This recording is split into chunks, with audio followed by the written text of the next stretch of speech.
Hi, I'm here at the Millionaire Corner at the Writer's Block, and I'm talking with Kent about what you should be checking out this week on our website. How you doing today, Kent? I'm so excited to talk to you this morning. All right. Well, what are we going to be talking about? Donald and I all week have been writing stories based on our ethnic segmentation series, reports about ethnic investors and their use of social media. I have a story on the site today about why some ethnic investors aren't using social media. The key statistic that came out of it is that the Asian investors simply aren't feel safe in regards to their privacy when using social media. Whereas the other two ethnic groups that we studied, African Americans and Hispanics, were a little less concerned about that, and definitely more involved on social media than the general population. The story also includes references to what they said about their plans for future use of social media. And again, in the case of the African American and Hispanic investors, they have a far greater interest in expanding their use of social media than the general population. Of course, this is all information that advisors can use in regards to how to communicate with investors with ethnic backgrounds.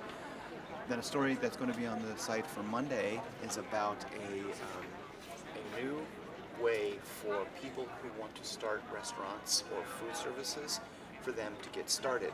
There are companies that are creating these things that are called incubators, which are huge kitchens. And you, wanting to start a food company, don't have to... Not a franchise. You're starting your own company. You get to come in and rent out their kitchen to begin producing your goods and then selling them, and there's some sort of contractual agreement between you and the incubator company. Because the big problem with starting a company is having the ovens and the cooking equipment, and that's a huge outlay of money. In this case, the startups can use these incubator kitchens to get started, to start finding places where they can sell their product, and then as they succeed, of course, they can go on onto their own. But it's a brand new thing, and it's something that's cropping up in many major cities in America. That's going to be really awesome for a lot of people who don't want to take the big risk of a loan and see if they have what it takes to be a restaurant owner. Right, and I think there's a huge audience in America for people that want to eat at the non-franchise restaurants. I mean, we spend so much time eating at franchise places, but every once in a while, when you find somebody that's got a product or a food, whether it's like cookies or bakery or something like that, or even a restaurant, I think there's an interest in finding something new and different. In a lot of cases, those startups are really hard to accomplish financially. Any other stories that our readers should be looking for? Today's blog that I wrote is about the Little League World Series, and it actually approaches it from two different angles. One is the concern that some people have over watching 12-year-olds cry. Now, when they make an error or when they fail to get the big hit in the big game, a 12-year-old boy is going to cry. I mean, that's just how they express their frustration. And there is some opinion that the pressure that they're put on by ESPN is just too great for 12-year-old boys, okay? And that's part of what the blog is about. But then the blog also approaches those other set of parents who say that all kids who participate in sports should get a trophy. And there's this huge conflict among psychologists who say that if we teach children that they're always going to win, they're never going to learn how to lose.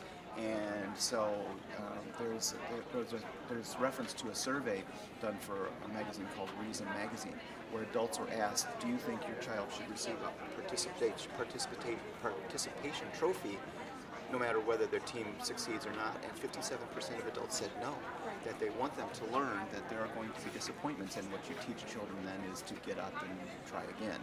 So the blog approaches those two different angles as it relates to the Little League World Series.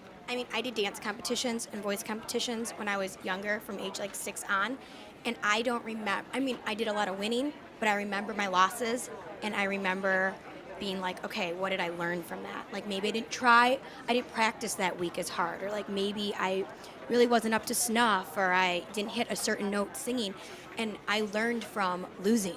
That I think it's a right, and it's a lesson that everybody needs to learn, and I mean that's the argument against the whole participation trophy thing. If you don't understand what's going to get you ahead in life, you're just never going to strive to get ahead. Now, one thing that was in the Reason Magazine article, which I thought was really funny, was the idea that for youth sports, we give the winners trophies and we give the others ribbons, and that there's some sort of different kind of feel that you get from getting a trophy as opposed to getting a little piece of cloth or whatever. So, but again, this whole participation trophy thing, I think probably started right around like the turn of the century, because I still think that in the 80s and 90s we were still giving out trophies to winners, and we weren't being politically correct with our 8 and 9-year-olds. So, do you want to hear what I'm doing on my I book? do, more than anything. I'm just dying to know what's in your blog this week. Oh, good. Well, I can't wait to tell you about it. Okay, so all of you cashmere lovers, Nieman Marcus has their one-time-a-year big cashmere event where if you get your first cashmere sweater, it's the cashmere brand. It's the Nieman Marcus brand cashmere, to be exact. Sometimes they include other designer brands that are selling cashmere in this event, but in prior, I remember it only being the cashmere that Nieman Marcus sells of their own brand. So, enough of that. So 25% off your first, and then after that, I think it's 30% off your second and third. So the more you buy, the more you save, and everybody needs cashmere for the winter, right? So you want to stop by my blog this Monday to find out all about the great cashmere that I picked out for you and all the great savings you're going to get at Nieman Marcus this coming up August 28th. I'm Heather Kiely. Thanks so much for stopping by.